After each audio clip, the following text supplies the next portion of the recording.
நேற்று இரவு இன்னொரு புத்தகம் படித்தேன். ஏன்னா புத்தகத்தை படின்னு அவர் சொல்லி ஒரு நடமாட்டம் பல்கலைக்கழகமாக செந்தமிழன் சீமான் அவர்கள் ஒரு நாளைக்கு எத்தனை புத்தகம் படிப்பாருன்னு தெரியல, எங்கேருந்து தேடி எடுத்து படிப்பாருன்னு தெரியல. அப்படியே படித்து இன்னும் நம்ம லைப்ரரிக்கே போக வேணாம். 5 தந்திர கதைகள் நிறையா படிச்சிருப்பீங்க. இப்போ தான் நமக்கு பகிர்ந்துச்சு. அது ஒன்று படித்த ஒன்று. இன்னைக்கு நாட்டை ஆண்டுகிட்டு இருக்கிற இந்த கபோதிங்க எல்லாம் அதான் பண்ணிட்டு இருக்கான். 5 தந்திரம் நல்லா பார்த்துங்க, ரொம்ப சீரியஸான விஷயம். 5வது நல்லா கேட்டுங்க. தீர ஆலோசிக்காமல் எதையும் செய். அடி ஒரு குரங்கு கையில் சும்மா டக்கு ஒரு அமுத்தனா 48 பேரை சொல்ற துப்பாக்கி கொடுத்தா என்ன பண்ணும்? அதைத்தான் இந்த நாடு பண்ணிட்டு இருக்கான். அந்த தலைமையில் உள்ளவெல்லாம் பண்ணிட்டு இருக்கா, நம்மளை சாவடிக்கிறான். அந்த பஞ்சதந்திரப்படிதான் இந்த கபோதிங்க இந்த நாட்டை ஆண்டு இந்த தமிழ்நாட்டை நாசமாக்க பார்க்குறாங்க. ஓட்டு போடுகிற ஒவ்வொரு தமிழர்களும் இனியாவது உஷாரா இருங்க. மீனவர்கள் எத்தனை குடும்பம், அவனுக்கு எத்தனை குழந்தை குட்டி அப்பா அம்மா அதை விட்டுட்டு போயிருக்கானே. 3 நாள் 4 நாள் நம்மெல்லாம் 5 நிமிஷம் தண்ணியில மிதக்க முடியாது. 4 நாள் உயிரை கையில பிடிச்சி யாராவது வரமாட்டாங்களான்னு காலை பிச்சு சொரா தின்னுக்கிட்டு இருக்கோம். மேல பல மீன்கள் கடிச்சுக்கிட்டு இருக்கோம். எவ்வளவு எதிர்பார்த்து இருப்பாங்க. அன்னைக்கு 4 நாள் இவங்க போய் காப்பாத்துச்சா? நிர்மலா சீதாராமன் அனுப்பிச்சாங்களா? ஒரு 100 ஹெலிகாப்டர் அனுப்பிச்சிருக்க வேணாம்? என் மக்களை காப்பாத்திருக்க வேணாம்? எந்த நாயாவது காப்பாற்ற போனானா? இந்த இட்லி குண்டா இந்த திண்ணி பண்டாருங்க பதவியில உட்காந்து பெட்டக்ஸ தேய்ச்சிட்டு இருக்கானுங்களே. ஆனா உங்களுக்கு எல்லாம் மானம் ஈனம் சூடு சொரணை இதே மாதிரி தானே எல்லாத்துலயும் அணுகுறாங்க. நாளைக்கு போய் என்ன அங்க குமரியில் என்ன பண்ண போறாங்களா? என்னமோ விட போறாங்களா? பறக்குதாம்பே ராணுவ ஒத்திகையா? எதுக்கு? என்ன வெங்காயத்துக்கு? அன்னைக்கு போனீங்களா? அன்னைக்கு போய் மீனவர்களை என் மக்களை காப்பாத்துனீங்களாங்கிறேன். இந்த பஞ்சதந்திரப்படிதான் உங்க நாட்டை ஆண்டுட்டு இருக்கானுங்க. இந்த மாதிரி அவசரமா சட்டம் போட்டீங்களே, அதுக்காக கேட்கிறேன். இவங்க இப்படி விட்டா திருந்த மாட்டாங்க. அடி உதவுற மாதிரி அண்ணன் தம்பி உதவ மாட்டான். நீங்க ஓட்டால அடிக்கணும், அடிச்சு துரத்தணும். தமிழர் உரிமை நிலைநாட்டப்படணும். இந்த சோத்து கட்ட ராமனுங்க இந்த பயனால ஒண்ணு ஆக வெக்கம் கெட்டதுங்க. எல்லாத்துலயும் போய் கூணி குறிக்கிட்டு அத்தனை பேர் செத்தாங்க. 1000 பேர் மீனவன் ஒருத்த வீடு திரும்பல. இங்க எம்ஜிஆர் நூற்றாண்டு விழா, ஜெயலலிதாக்கு அது என்னப்பா மணிமண்டபம் யாரா கேட்டாட பரதேசிங்களா? ரொம்ப தமிழர்கள் இழிச்சவானுகள் அல்ல.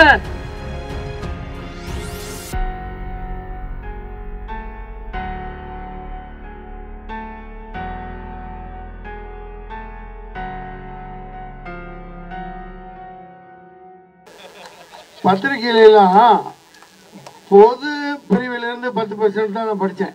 உயர் சாதினால் இல்லை. நான் ரொம்ப ஏழைப்பா. 8 லட்சம்லாம் இல்லை, வெறும் 7 லட்சம் தான் சம்பாதிக்கிறேன் வருஷத்துக்கு. அதுலேயும் 6,99,999 ரூபா ஃபேமிலிக்கு போயிடுது. பெரிய ஃபேமிலி. 1 ரூபா தான் நான் வெறும் பாஸ் வாங்கி சாப்பிட்டுக்கிறேன். நான் ரொம்ப ஏழை.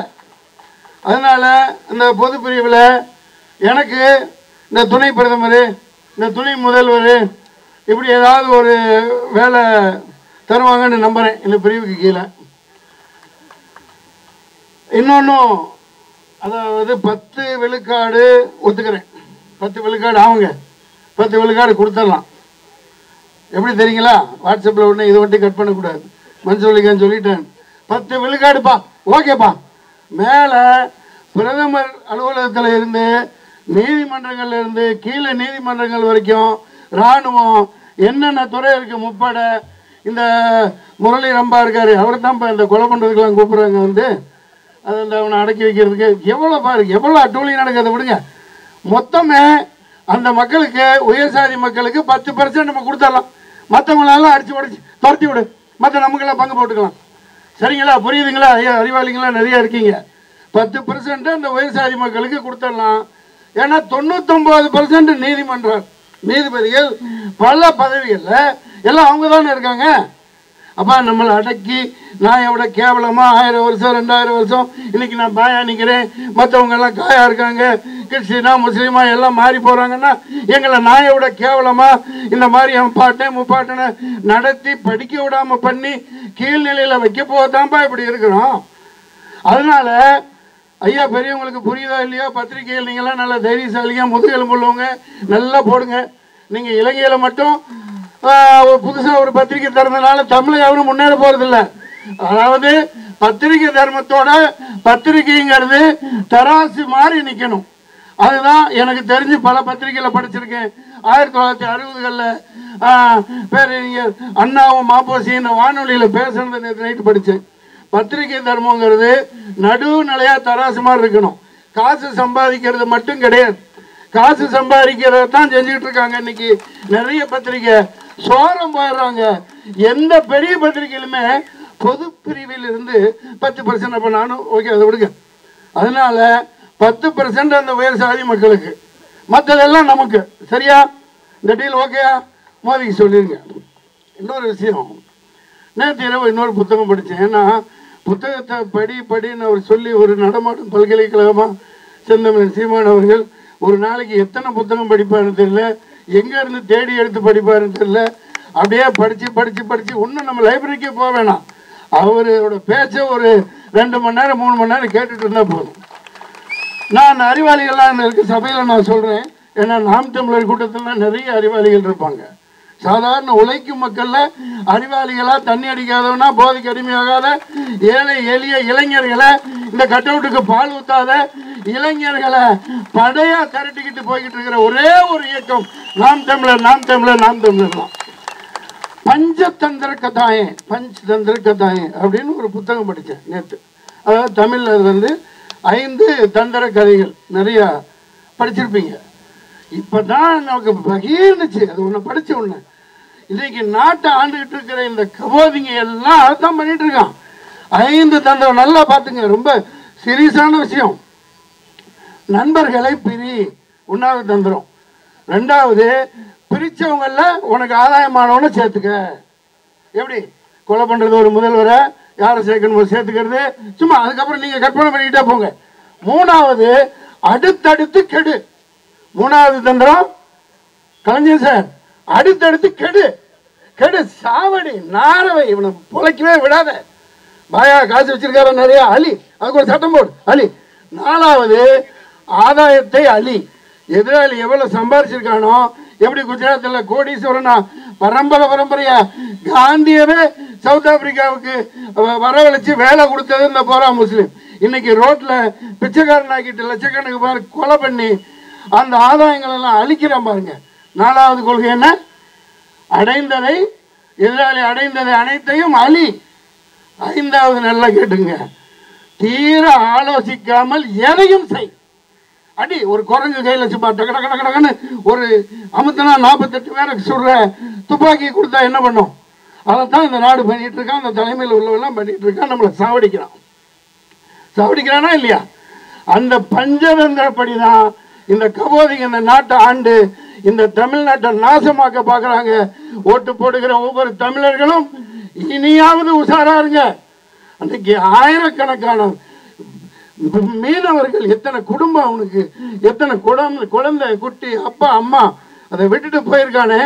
3 நாள் 4 நாள் நம்மெல்லாம் 5 நிமிஷம் தண்ணியில் மிதக்க முடியாது. 4 நாள் உயிரை கையில் பிடிச்சி யாராவது வரமாட்டாங்களான்னு காலை பிச்சு சொரா தின்னுக்கிட்டு இருக்கோம். மேலே பல மீன்கள் கடிச்சுக்கிட்டு இருக்கோம். எவ்வளோ எதிர்பார்த்துருப்பாங்க. அன்னைக்கு 4 நாள் இவங்க போய் காப்பாத்துச்சா? நிர்மலா சீதாராமன் அனுப்பிச்சாங்களா? ஒரு 100 ஹெலிகாப்டர் அனுப்பிச்சிருக்க வேணாம்? என் மக்களை காப்பாற்றிருக்க வேணாம்? எந்த நாயாவது காப்பாற்ற போனானா? இந்த இட்லி குண்டா, இந்த திண்ணி பண்டாருங்க பதவியில் உட்காந்து பெட்டக்ஸை தேய்ச்சிட்டு இருக்கானுங்களே. ஆனால் உங்களுக்கெல்லாம் மானம், ஈனம், சூடு, சொரணை இதே மாதிரி தானே எல்லாத்துலையும் அணுகுறாங்க. 8 வழிச்சாலை, 10 வழிச்சாலை, 16 வழிச்சாலை. இன்னைக்கு நாளைக்கு போய் என்ன அங்கே குமரியில் என்ன பண்ண போகிறாங்களா? என்னமோ விட போகிறாங்களாமேப்பா, பறக்குதாம்பே. ராணுவ ஒத்திகையா? எதுக்கு? என்ன வெங்காயத்துக்கு? அன்னைக்கு போனீங்களா? அன்னைக்கு போய் மீனவர்களை, என் மக்களை காப்பாற்றுனீங்களாங்கிறேன். இந்த பஞ்சதந்திரப்படி தான் இந்த நாட்டை ஆண்டுட்டு இருக்கானுங்க. இந்த மாதிரி அவசரமாக சட்டம் போட்டீங்களே, அதுக்காக கேட்குறேன். இவங்களை இப்படி விட்டா திருந்த மாட்டாங்க. அடி உதவுற மாதிரி அண்ணன் தம்பி உதவ மாட்டான். நீங்க ஓட்டாலும் அடிக்கணும், அடிச்சு துரத்தணும். தமிழர் உரிமை நிலைநாட்டப்படணும். தமிழ் தேசியம் ஒன்று. 40க்கு 40 பாராளுமன்ற உறுப்பினர்கள் தமிழ்நாட்டில் தமிழ் உணர்வோட போகணும். இந்த சோத்துப்பட்டி சோத்து கட்ட ராமனுங்க இந்த பயலுகனால ஒன்றும் ஆக வெக்கம் கெட்டதுங்க. எல்லாத்துலையும் போய் கூனி குறிக்கிட்டு அத்தனை பேர் செத்தாங்க. 1000 பேர் மீனவன் ஒருத்தர் வீடு திரும்பல.